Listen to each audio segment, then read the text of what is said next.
കഴിഞ്ഞ വർഷത്തേക്കാളും കുറച്ചും കൂടി ഡെഡിക്കേറ്റഡ് ആയിട്ടും കമ്മിറ്റഡ് ആയിട്ടും ജോലി ചെയ്യുവാനും നമ്മൾ ചെയ്യുന്ന ജോലി ഒരു സേവനമായിട്ട് കാണുവാനും നമ്മളെല്ലാവരും ശ്രമിക്കണം.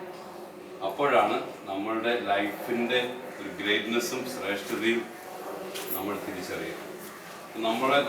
നമ്മൾക്ക് നമ്മളെ ഓരോ സ്ഥലങ്ങളിൽ നമുക്ക് ഓരോ ഉത്തരവാദിത്തങ്ങളുണ്ട്, റെസ്പോൺസിബിലിറ്റീസ് ഉണ്ട്.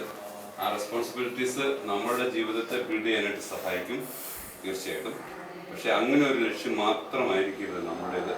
അങ്ങനെ ആകുമ്പോൾ നമ്മുടെ ലോകം ചുരുങ്ങിപ്പോവും. നമുക്ക് വിശാലമായ ഒരു ലോകമാണ് വേണ്ടിയത്.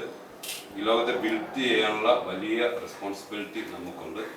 അപ്പോൾ ആ റെസ്പോൺസിബിലിറ്റി തീർച്ചയായിട്ടും നീതിപൂർവവും we need to do justice but always with mercy. നമ്മൾ കാരുണ്യത്തോടെ നീതി നടപ്പാക്കും. അപ്പോൾ അതായിരിക്കട്ടെ ഈ പുതുവർഷത്തിൽ എനിക്ക് പറയാനുള്ള ഒരു motto. Justice to be done to each person. പക്ഷേ നീതി നടപ്പാക്കുമ്പോഴും കാരുണ്യത്തിൻ്റെ ടച്ച് നമുക്കുണ്ടായിരിക്കും. ചില കേസുകളിൽ നിസ്സഹായത വരുന്ന സാഹചര്യങ്ങളുണ്ട്. അപ്പോൾ ആ സന്ദർഭങ്ങളിൽ ടച്ച് ഓഫ് മേഴ്സി അത് ദൈവത്തിൻ്റെ ഭാവമാണ്. അപ്പോൾ മനുഷ്യൻ്റെ ഭാവവും ദൈവത്തിൻ്റെ ഭാവവും ഒരുമിച്ച് ചേർത്ത ഒരു പുതിയ കർമ്മമണ്ഡലം ഈ പുതുവർഷത്തിൽ നിങ്ങൾക്ക് ആശംസിച്ചുകൊണ്ട് എല്ലാവർക്കും ഒരിക്കലും കൂടി ഹാപ്പി ന്യൂ ഇയർ.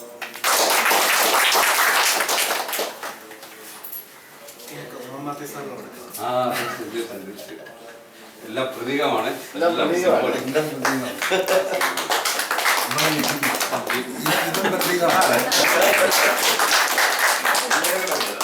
ഈ പുതുവർഷം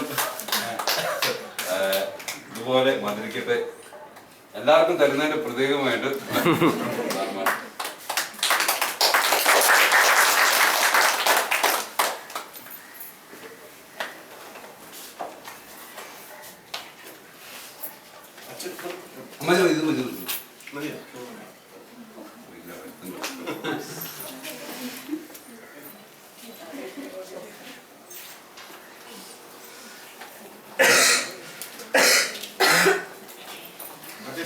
still